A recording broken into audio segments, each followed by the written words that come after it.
Ahora estamos viviendo la cuarta revolución industrial. La primera revolución industrial empezó a finales del siglo XVIII con la invención de la máquina de vapor. La segunda revolución industrial fue la de las fuentes de energía. Arrancó con la primera globalización y empezó a finales del siglo XIX con la invención de nuevas fuentes de energía como el gas, el petróleo y la electricidad. La tercera revolución industrial fue la científico-tecnológica y empezó aproximadamente en el año 2006, con el desarrollo de la ingeniería eléctrica, las energías renovables e Internet. Y la cuarta y actual revolución industrial empezó aproximadamente en el año 2016. Esta es la revolución de la inteligencia artificial, la revolución de los algoritmos, de la automatización, del Internet de las cosas y de la computación en la nube. Tenemos que recordar que la inteligencia artificial como disciplina en realidad existe desde los años 50, pero su gran desarrollo ha tenido lugar en los últimos 7 años, gracias sobre todo al perfeccionamiento de los algoritmos. Como decía antes, los algoritmos son secuencias de instrucciones que deben seguir los robots para solventar todos los problemas que se les presenten. Cuanto mejor hechos estén los algoritmos, más se parecerán los robots a los seres humanos. Gracias a la inteligencia artificial, podemos hacer búsquedas en Internet, podemos saber la predicción del tiempo, utilizar Google Maps, hablarle al celular, podemos tener casas domóticas, coches robóticos sin conductor, podemos utilizar drones cada vez más sofisticados. Gracias a la inteligencia artificial, con sus algoritmos de última generación, podemos interpretar radiografías, resonancias magnéticas, para hacer diagnósticos precisos. Podemos detectar tumores en su fase inicial. Podemos realizar implantes cocleares para que algunas personas sordas puedan volver a oír. Por lo tanto, la inteligencia artificial tiene cosas buenas. Cuando se dice que en el futuro nos van a implantar un chip, se refieren a un chip con toda nuestra información personal y con un software GPS para rastrearnos. Pero en el mercado no solo hay chips para rastrearnos, para vigilarnos. Existen muchos chips, muchos microchips, sin nuestra información personal y sin GPS. Como el chip con radiofrecuencia que se implantan algunos pacientes diabéticos, el cual mide en todo momento el nivel de glucosa en sangre, para de esta manera evitar los desequilibrios, evitar la hiperglucemia y la hipoglucemia. Es decir, son chips para mantener el equilibrio de la glucosa.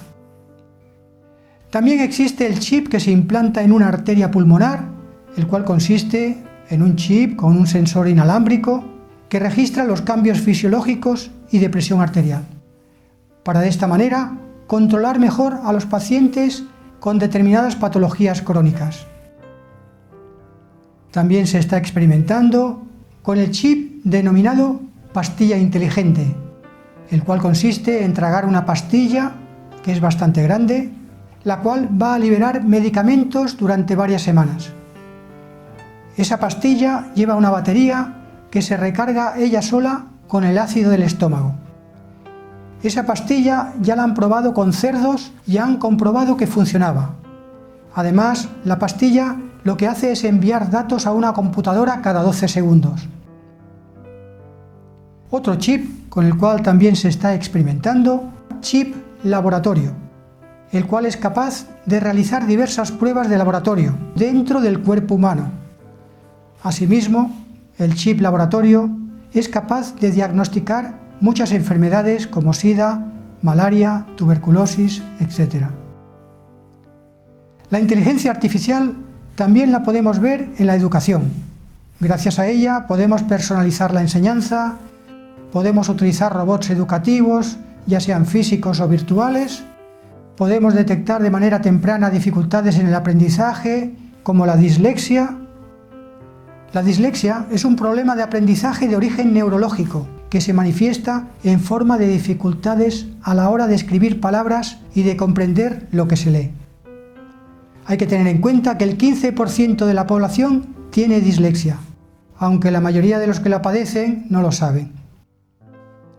Cada revolución industrial implica un cambio profundo en todos los ámbitos de la sociedad, cambios económicos, cambios laborales, etc.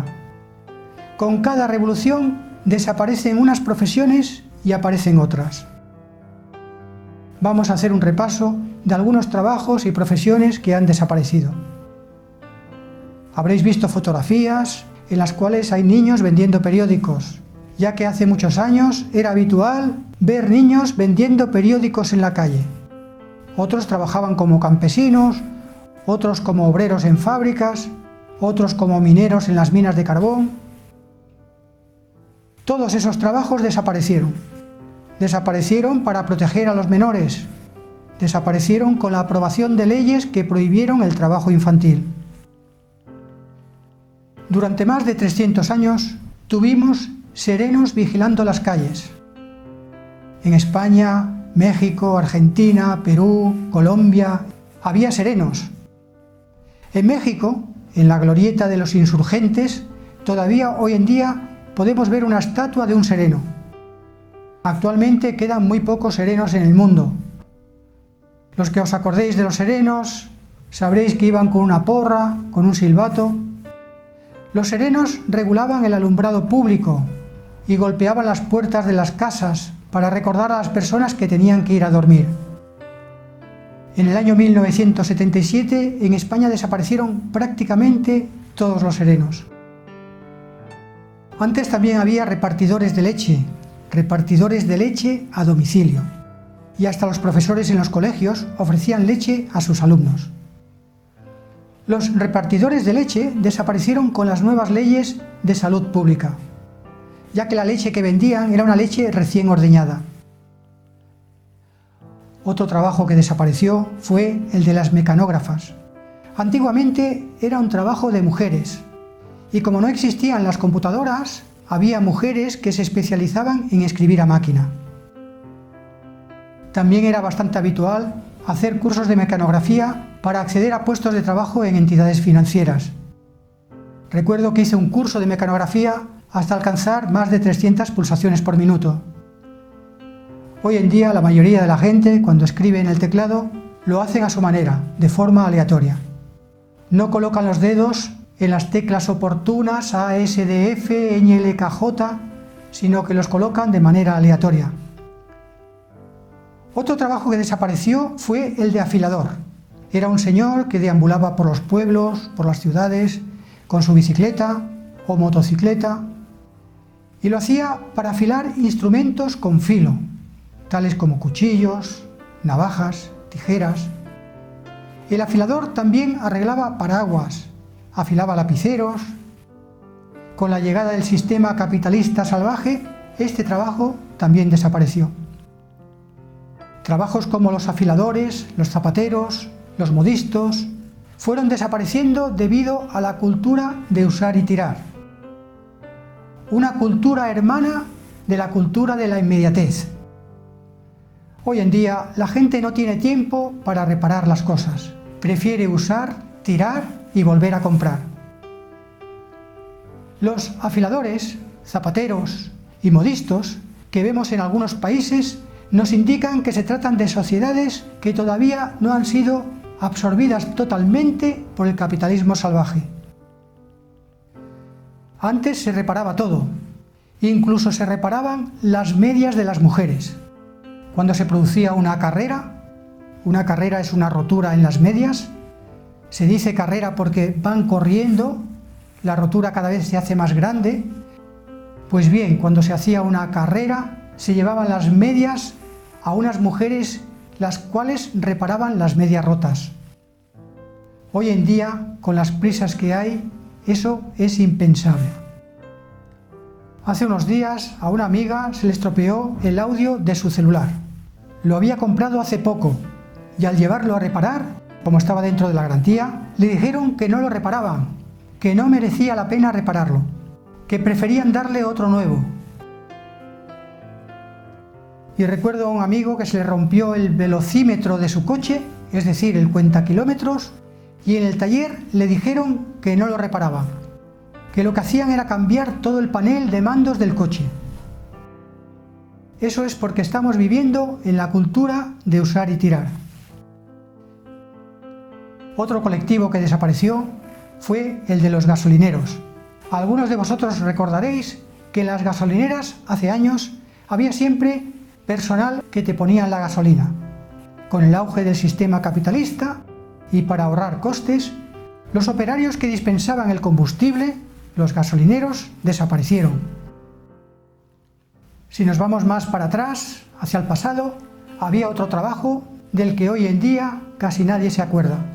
Era el de recolector de sanguijuelas. Se trataba de personas que iban al campo, cerca de los ríos y charcos, en las zonas húmedas, y allí recogían sanguijuelas, que luego vendían a las farmacias y a los médicos. Las sanguijuelas ya se utilizaban hace 3.500 años con fines terapéuticos. Se utilizaban en la India, en Egipto, en Grecia, en Roma, en Siria y en prácticamente toda la tierra, sobre todo en lugares donde había hábitats húmedos. Las sanguijuelas chupaban la sangre, se hacían sangrías, se producía una renovación de la sangre en el paciente. Decían que eran muy curativas. Durante más de 100 años se vendieron sanguijuelas en las farmacias. Hoy en día las sanguijuelas se siguen utilizando, pero no las utilizan los médicos para hacerte una sangría, sino que se utilizan en cirugía reconstructiva, ya que su saliva contiene anestésicos, antibióticos y anticoagulantes. Lo que ocurrió con las sanguijuelas es que se capturaron tantas que prácticamente desaparecieron y hoy en día están protegidas porque están en vías de extinción. Hay muchos más trabajos que fueron desapareciendo, como los pregoneros. Me refiero a aquellos empleados del ayuntamiento que leían públicamente y en voz alta los bandos municipales. Los pregoneros desaparecieron con la llegada de la radio y la televisión. Luego había los recaderos y los que tenían palomares con palomas mensajeras. Ambos trabajos desaparecieron con la modernización del servicio de correos y sobre todo con la invención del telégrafo y el teléfono. Y también algunos os acordaréis de los que vendían hielo por las calles. También desaparecieron. Y también desaparecieron casi todos los colchoneros. Un colchonero era aquella persona que se dedicaba a fabricar colchones de lana y luego se encargaba de su mantenimiento. Los colchoneros desaparecieron cuando se dejaron de fabricar los colchones de lana. Los hacheros también desaparecieron cuando se inventaron y se empezaron a utilizar las sierras y las máquinas motosierra. Al aparecer las sierras y las motosierras, se les denominaron leñadores. Y muchos de esos leñadores también desaparecieron, porque el trabajo de cortar leña pasó a las grandes empresas de la industria de la madera. Otro trabajo que desapareció fue el de resineros. Bueno, hoy todavía quedan algunos, pero muy pocos. Los resineros son aquellas personas que sacan la resina de los pinos. Desaparecieron básicamente con las resinas sintéticas. Si vivís en un pueblo pequeño, posiblemente también os acordéis de los campaneros, al menos del campanero de vuestra iglesia. El campanero era el que tocaba las campanas. La mayoría de campaneros también desaparecieron, debido a los sistemas automatizados que se implantaron en los campanarios. Hace muchos años, en muchas casas, sobre todo en las casas ricas, había un gran reloj de pie en el salón, un gran reloj con un péndulo. A ese reloj había que darle cuerda subiendo unas pesas. Debido a la cultura de la inmediatez, la mayoría de esos relojes se han modificado. Se les ha introducido una batería para no tener que darles cuerda, ya que hoy en día nadie está para darle cuerda a los relojes, ya que la gente no tiene tiempo para nada.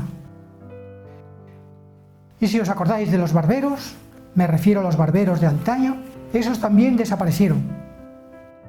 Antes de que existiesen los barberos, el ser humano se las ingenió para arreglarse el cabello. Al principio se utilizaban peines hechos de espinas, de dientes, de dientes de animales y de ramas secas. Luego se empezaron a utilizar peines de madera. Y para teñir el pelo se utilizaba sangre, grasa y tintes vegetales. En la Edad Media no estaba bien visto que las mujeres se tiñeran o cortaran el cabello. En aquel tiempo, la mayoría de las mujeres llevaba el cabello largo y recogido, tal y como lo quería la Iglesia. Pero siempre había alguna mujer que se lo lavaba, que se lo arreglaba e incluso lo adornaba con flores. Hay que pensar que en aquel tiempo casi nadie tenía jabón. El jabón era un lujo. La mayoría de personas lo que hacían era cubrir su cabello con capuchas, gorros y sombreros. Y lo hacían para protegerlo contra la suciedad y los piojos. Luego, durante el Renacimiento, se empezó a dar más importancia a la belleza y al aseo personal. Y luego ya en el siglo XIX aparecieron las peluquerías fuera de la corte real. En esas primeras peluquerías lavaban y peinaban el cabello a cambio de una remuneración. En el siglo XX empezaron a surgir los salones de belleza y también aparecieron los primeros tintes sintéticos. En el siglo XX también aparecieron mujeres emprendedoras, atrevidas, independientes y modernas, las cuales se empezaron a incorporar al mercado de trabajo. Muchas de esas mujeres se atrevieron a cortarse el cabello. A ese estilo le llamaron el estilo garzón. Ese peinado simbolizó durante muchos años a la mujer moderna. Mientras tanto, como la ciencia no estaba muy evolucionada, los barberos, además de cortar el cabello, también hacían de dentistas, de enfermeros y de médicos. Un barbero de aquel tiempo cortaba el cabello, cortaba la barba, arreglaba cabello y barba, arrancaba los dientes, vendaba úlceras y hacía sangrías con sanguijuelas. Obviamente, con el paso del tiempo y con la aparición de los dentistas y con el aumento del número de médicos, los barberos se tuvieron que limitar a hacer su trabajo de peluqueros. Por aquel tiempo empezaron a surgir en Europa y en Estados Unidos los primeros sindicatos de peluqueros. Otros trabajos que también están desapareciendo es el de los empleados de la banca. Antes en los bancos había mucho personal, había muchos cajeros, mucha gente que asesoraba, había el director, el subdirector, etc. Y todas esas personas nos conocían y nos premiaban por dejar el dinero, es decir, nos daban un tipo de interés por el dinero ahorrado. Y si íbamos de vez en cuando, nos regalaban libros, paraguas, básculas, relojes. Pero con el paso del tiempo, el tipo de interés empezó a descender hasta desaparecer. Parece increíble, pero en España hace unos 25 años el tipo de interés de algunos bancos era del 10%. Es decir, si ahorrabas 1.000, al cabo de un año tenías 1.100. Hoy en día no te dan nada. E incluso en algunos países hay que pagar por mantener el dinero en el banco. En la zona euro, 1 de cada 5 depósitos de empresas tiene que abonar al banco un interés por guardar su dinero. Es decir, hay empresas que actualmente están pagando por tener el dinero en el banco. Y esto se irá extendiendo también a los particulares. Hoy lo que interesa es que el dinero circule, que se gaste, que se derroche. Por eso se penaliza el ahorro. Y los regalos de antaño, los regalos que hacían los banqueros, obviamente ya no existen. Ya no te regalan nada por tener el dinero en el banco. Y la simpatía de antes también está desapareciendo. Hoy los empleados de banca, en vez de preocuparse cómo estás, lo que hacen es intentar colocarte más productos financieros. Actualmente la mayoría de bancos ha disminuido su plantilla y han cerrado muchas sucursales, las cuales suelen ir cambiando por cajeros automáticos. Y si miramos en los comercios y en los supermercados, vemos lo mismo. Cada día que pasa hay más automatización. Despiden más y más dependientas y las sustituyen por máquinas de autopago. Es decir, se sustituye el personal humano por máquinas. Se cree que dentro de 10 años desaparecerán muchísimos trabajos debido al proceso de automatización. Según un informe de unos profesores de la Universidad de Oxford, casi la mitad de los empleos actuales desaparecerán por completo dentro de unos pocos años. En el futuro se prevé un desempleo masivo y un gran aumento de la brecha de salarios. No me refiero a la diferencia entre el salario del hombre y la mujer, que eso sigue existiendo, sino que me refiero a la brecha entre los que no están especializados y los que están especializados. La mayoría de la gente estará sin trabajo, cobrando muy poco, y una minoría especializada estará ocupada ganando mucho dinero. Ante este panorama, los jóvenes de hoy en día, los que se estén formando para buscar un buen trabajo, deben procurar adquirir conocimientos sobre las profesiones del futuro. Profesiones como diseñador de interfaz de usuario, operario de robots, gestor de las relaciones con los clientes en la nube, técnico de nanobots, nanotecnólogo, nanomédico, técnico en domótica, analista de Big Data, desarrollador de aplicaciones en teléfonos móviles, técnico en realidad virtual, ingeniero 3D, técnico en impresión 3D, diseñador de órganos 3D, chef de impresión 3D, arquitecto BIM, ciberabogado, geneticista, ingeniero hospitalario, ingeniero en ropa inteligente, ingeniero del reciclaje, gestor de residuos, ingeniero ambiental y sobre todo ingeniero en inteligencia artificial aplicada a la salud mental. Porque con el paso del tiempo cada vez hay más personas que tienen problemas de salud mental.